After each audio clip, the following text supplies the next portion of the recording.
देखिए, मैं किसी मजहब पर तनकीद नहीं कर रहा हूँ, हर आदमी आज़ाद है, किसी भी मजहब पर वो अमल कर रहा है। हमें ज़बरदस्ती किसी को अपने मजहब में शामिल नहीं करना, आज़ाद है वो। लेकिन मुआजना जब किया जाता है तो बताया जाता है, मेरे भाइयों, हमारे यहाँ एक मर्द अगर 2 या 3 या 4 बीवी रख ले तो बड़ा एतराज, इस्लाम ने 4 वाह, एक औरत को 4 औरतों की इजाजत है, एक मर्द को, एक औरत को 4 मर्द रखने की इजाजत क्यों नहीं है? बड़े एतराजात उठते हैं। मेरे भाइयों, हम चाहें तो लौट कर तुम्हें भी जवाब दे सकते हैं। 5 पांडव एक ही पत्नी रखते थे, द्रौपदी। 5 पांडव की एक ही पत्नी थी, द्रौपदी। 5 भाइयों ने एक ही औरत को रखा था, द्रौपदी। आप अंदाजा लगा सकते हैं, हमें वो लोग नसीहत करते हैं जो खुद शीशे के मकान में रहते हैं और हमारे पत्थर के मकान पर पत्थर, मजबूत मकान पर पत्थर मार के गिराना चाहते हैं। उनको ये नहीं मालूम कि तुम्हारा मकान शीशे का है। अगर इधर से जवाब में एक पत्थर हमने फेंक दिया है तो तुम्हारे मकान का हाल क्या होगा? मेरे भाइयों, जो खुद शीशे के मकान में रहते हो उनको दूसरों के पत्थर के मकान पर पत्थर फेंकने का हक नहीं है। उनको डरना चाहिए, अपने मकान के कमजोर होने का एहसास होना चाहिए, एहसास उनको होना चाहिए। जो हमारे नबी की 11 और 12 बीवियों पर एतराज करते हैं, उनको कृष्ण कन्हैया की गोपियों की तादाद मालूम होनी चाहिए। 16,108 शीशे के मकान में रहने वाला किसी के मजबूत मकान पर पत्थर नहीं फेंकता है, क्योंकि वो जानता है कि अगर जब आपने इसमें पत्थर फेंका तो हमारे शीशे के मकान का हाल क्या होगा। इसलिए अक्लमंदी इसमें है कि आदमी किसी दूसरे के मजहब पर बगैर पढ़े लिखे तनकीद न करे, बल्कि हर मजहब को इज्जत की नजर से देखे। हम आपके मजहब की इज्जत करते हैं, लेकिन इस बात की इजाजत नहीं देते कि हमारे मजहब पर तनकीद हो। आप हमारे मजहब की इज्जत कीजिए और इस बात की इजाजत मत दीजिए कि हम आपके मजहब पर तनकीद करें। तनकीद करने का कोई हक नहीं है। मेरे भाइयों, जिस मजहब में जो अच्छाइयां हो वो ले लेना चाहिए। अच्छाई जहां से मिले वो हमारी खोई हुई अमानत है, उसे हमें ले लेना चाहिए। और बुराई जिस मजहब के अंदर भी हो, जिस धर्म के अंदर भी हो, उसको छोड़ देना चाहिए, चाहे वो किसी भी मजहब के अंदर पाई जा रही हो। मैं ये कह सकता हूं कि इस्लाम के अंदर कोई बुराई नहीं है, मुसलमानों में बुराइयों की कमी नहीं है। दोनों बातें अलग अलग हैं। फिर सुन लीजिए, इस्लाम में कोई बुराई नहीं है, लेकिन मुसलमानों में किसी बुराई की कमी नहीं है। एक साइंटिस्ट ने कहा था कि मैंने जब धर्मों का मुताला किया तो मुझे सबसे अच्छा धर्म इस्लाम लगा। जब मैंने मजहबों का मुताला किया, हिंदू धर्म, ईसाई धर्म, जैन धर्म, सिख धर्म, यहूदी मजहब, बुद्ध मजहब, इस्लाम धर्म, मैंने सारे मजहब की स्टडी की तो मुझे पढ़ने में सबसे अच्छा मजहब इस्लाम लगा। लेकिन जब मैंने दुनिया घूम कर देखा और हर मजहब के मानने वालों का जायजा लिया, मैंने यहूदियों की बस्ती में यहूदियों को देखा, ईसाइयों की बस्ती में ईसाइयों को देखा, जैनियों की बस्ती में जैनियों को देखा, और हिंदुओं की बस्ती में हिंदुओं को देखा, बुद्धिस्टों की बस्तियों में बुद्धिस्टों को देखा, मुसलमानों की बस्ती में और मोहल्ले में मुसलमानों को देखा। मैंने हर बस्ती में हर मजहब के मानने वालों का जायजा लिया तो मुझे दुनिया की बिगड़ी हुई बदमाश बदकमाश कौमों में सबसे ज्यादा बदतर और सबसे ज्यादा नालायक कौम मुसलमान नजर आई। हकीकत कड़वी मगर हक बजाने में उसने बात कही है। यह क्या बात है कि दूसरों की बुराई हमें सुनकर बड़ा मजा आता है। अगर हमारे अंदर भी कोई कमी है तो उसको सुनने की भी क्षमता हमारे अंदर होनी चाहिए। हम उस साइंटिस्ट की तारीफ करते हैं कि उसने हमारे मजहब को गलत नहीं कहा। हम उस साइंटिस्ट की तारीफ करते हैं कि कौमों का मुआयना करने के बाद सबसे ज्यादा कमी उसको अगर नजर आई तो मुसलमानों की नजर आई। उसने क्या कहा? मैंने जब धर्मों का मुताला किया तो सबसे अच्छा मजहब इस्लाम लगा, लेकिन जब हमने कौमों का मुआयना किया तो सबसे बदतर कौम मुझे मुसलमान नजर आई। और आप देख लो 30 करोड़ 35 करोड़ मुसलमान पूरे भारत में, 4 लाख से ज्यादा मदरसे पूरे भारत में, 4 लाख से ज्यादा पूरे भारत में मदरसे, 50 लाख से ज्यादा उलमा। एक लिस्ट दे रहा हूं आपको, गौर कीजिए। मुसलमान कितने? 30 से 35 करोड़। मदरसे कितने पूरे हिंदुस्तान में? 50 लाख, 4.5 लाख, 4 से 4.5 लाख। उलमा कितने? 50 लाख से ज्यादा।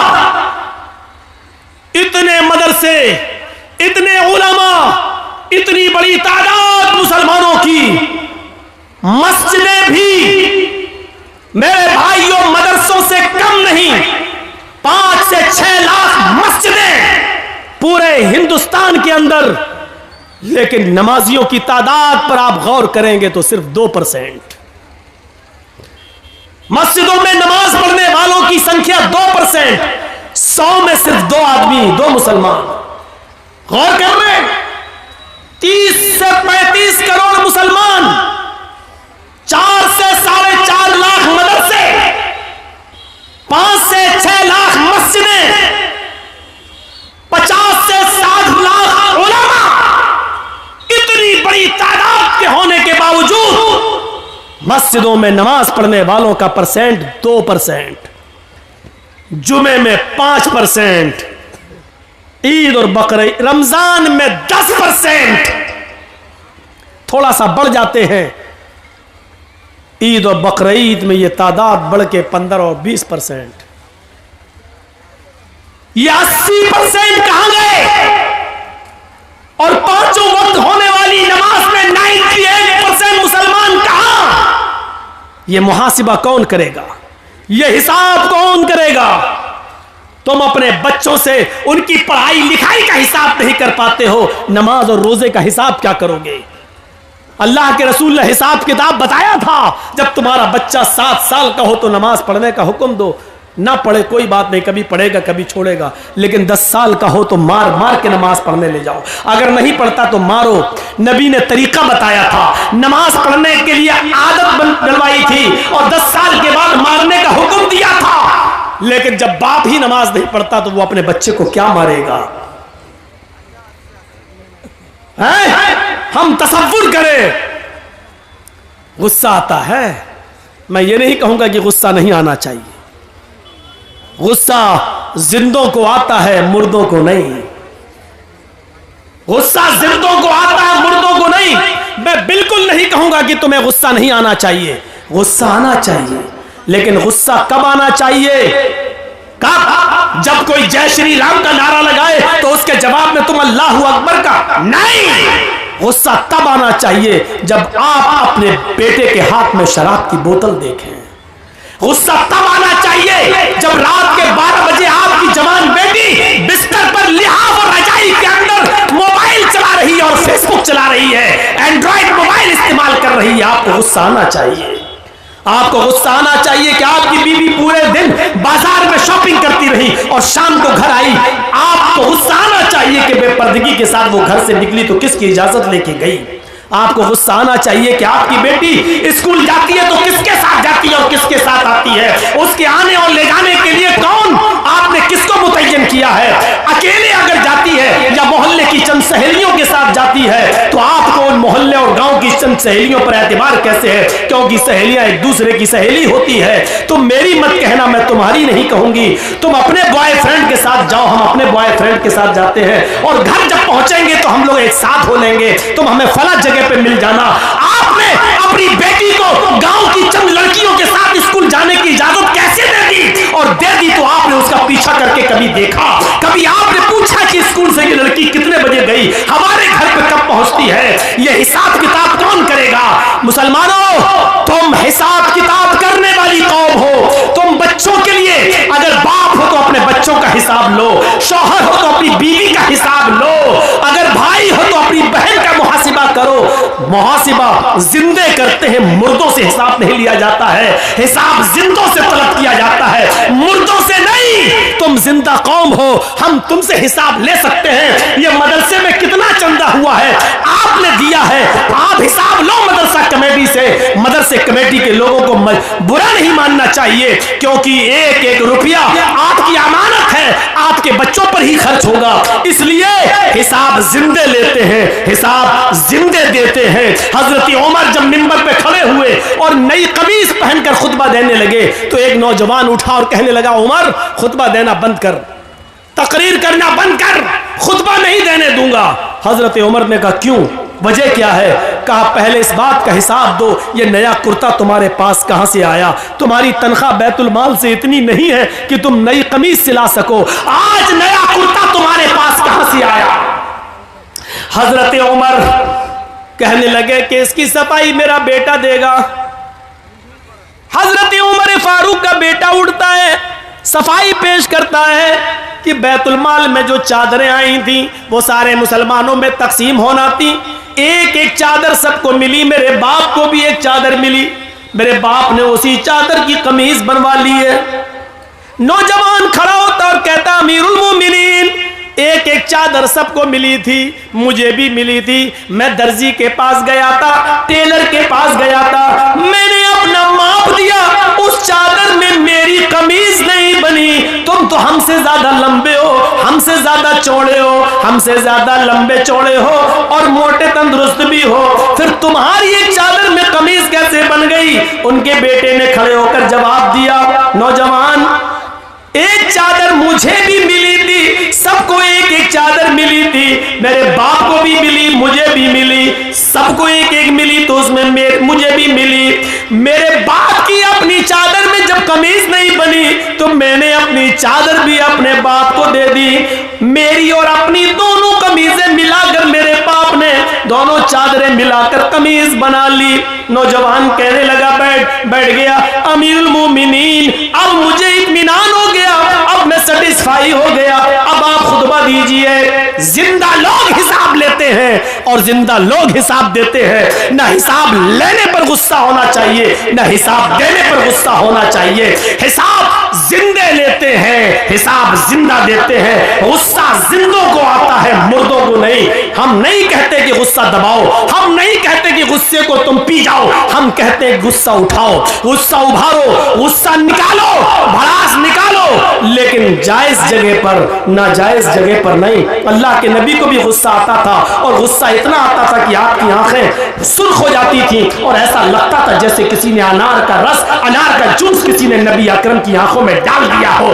इतना गुस्सा आता था जनाबे मोहम्मद रसूलुल्लाह को, लेकिन नाजायज बात पर नहीं, जायज बात पर गुस्सा आता था। आज दुनिया की कौमें आज हमारा मजाक उड़ाती हैं और हम मुश्तइल हो जाते हैं। यहां गुस्सा नहीं आना चाहिए। मसलन अभी कुछ दिनों पहले एक आदमी ने इस्लाम को बहुत बदनाम किया, कुरान को लेकर बहुत बातें कही, हमारे नबी को लेकर बहुत बातें कही, लेकिन हम नहीं समझ पाए कि वो सारी बातें कहने के पीछे कौन है।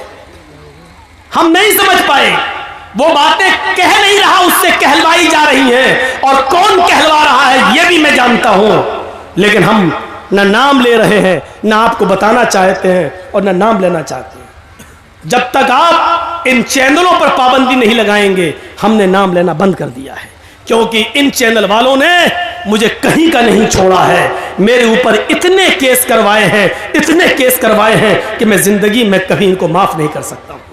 मना करने के बावजूद इन्होंने वही चीजें डाली हैं जिन चीजों से मैंने इनको रोका था। सिर्फ इनके अकाउंट में पैसा आ रहा है, चलाओ बेटा, जितना चला सकते हो चलाओ, लेकिन याद रखना मरना तुम्हें भी है, तुम्हें भी मरना है। और मैंने अब ऐलान कर दिया है, अब जब भी कोई मुझसे जलसे की डेट लेगा तो मेरी पहली शर्त होगी कि कोई भी चैनल वाला नहीं आएगा। ये दिसंबर का महीना खत्म हो रहा है, 3-4 दिन और रह गए हैं। अब जनवरी में मेरा यहाँ कोई प्रोग्राम नहीं है, मैं बंबई जा रहा हूँ, और फरवरी से जितने भी प्रोग्राम होंगे सबके साथ ये शर्त लग चुकी है कि कोई चैनल वाला हमारे जलसे में नहीं आएगा। आएगा तो मैं नहीं आऊंगा। और धोखा एक बार दोगे, बार बार नहीं।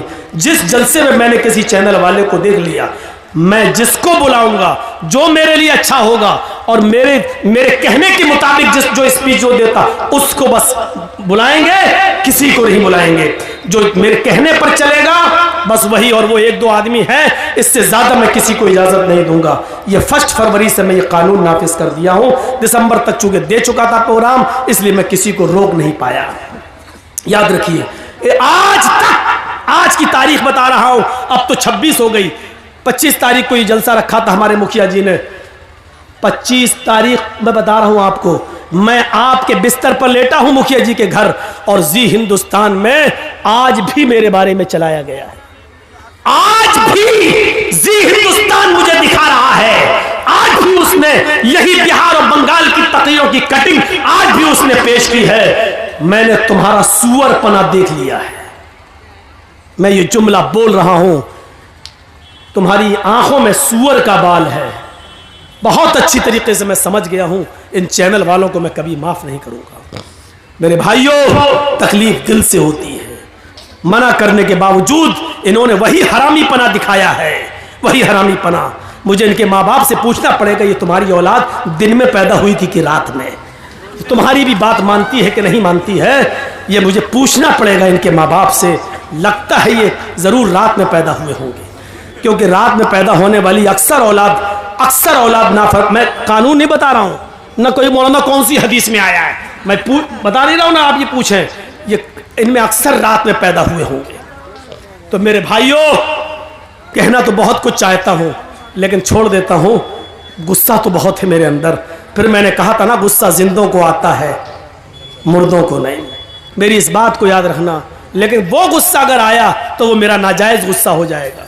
उतना हमें नहीं बोलना था, इसलिए हम रोक रहे हैं अपने आप को। चलिए, 1 फरवरी से तुम खुद ही रुक जाओगे। तो मेरे भाइयों, मैं यही कह रहा हूं कि अपना हिसाब करो, अपने बच्चों का हिसाब करो। पूछो, आज की नौजवान नस्ल, हमारी बेटियां, हमारी लड़कियां, आप बैठे हो, खामोश हो, सोचो क्या प्लानिंग हो रही है हमारी बेटियों के बारे में। कभी सोचा आपने ठंडे दिल से? कभी सोचा है आपने? सोचिए, मंसूबे क्या हो रहे हैं। गुस्सा आना चाहिए, लेकिन जायज जगह पर, नाजायज जगह पर नहीं। एक आदमी को साथ मिला सरकार का, गवर्नमेंट का, और उस आदमी ने कुरान का मजाक उड़ाया।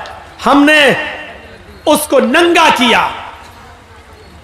एक आदमी जय श्री राम के नारे लगाकर हमें उकसाता है, हमें मुश्तइल करता है, और हम भी उसके जोश में आ जाते हैं, और हम भी उसके अपोजिट दूसरे नारे लगाते हैं। अरे यही तो वो चाह रहा था। आपने जो चाह रहा था, आपने उसके मकसद को पूरा कर दिया। आपने उसके मकसद को पूरा कर दिया। आपको ऐसा नहीं करना था। नहीं, आपको मालूम है कि हिंदुस्तान में उनका कुछ नहीं होगा। एक है ना डासना का पंडित, डासना का, अरे उत्तर प्रदेश में डासना नाम की एक जगह, वहां का एक पंडित है ना, कितना भड़काता है, कितना बरगलाता है। टीवी, एनडीटीवी ने तो बाकायदा दिया कि अभी तक जेल में क्यों नहीं गया। देखिए कितना बरगलाता है। लेकिन जरूरी नहीं कि जो आदमी हमें बरगलाए हम भी वैसा ही जवाब दें, कोई जरूरी नहीं है। मेरे भाइयों, शॉर्टकट में एक जवाब दे दूं आपको, अक्लमंदी ये नहीं है। अगर कोई पागल कुत्ता मेरे पैर में काट ले, जर्जीस को अगर कोई पागल कुत्ता काट ले, तो क्या जर्जीस भी उस पागल कुत्ते को काटे? बताइए तो, क्या ये अक्लमंदी होगी? अगर कोई पागल कुत्ता काट लिया हमारे पैर में, अब जर्जीस को गुस्सा, कमीने तूने काटा, पकड़ पकड़ पकड़, हम भी काटेंगे। पकड़वाया और काट रहे उसको, तो उससे बड़े पागल तो हम हो गए।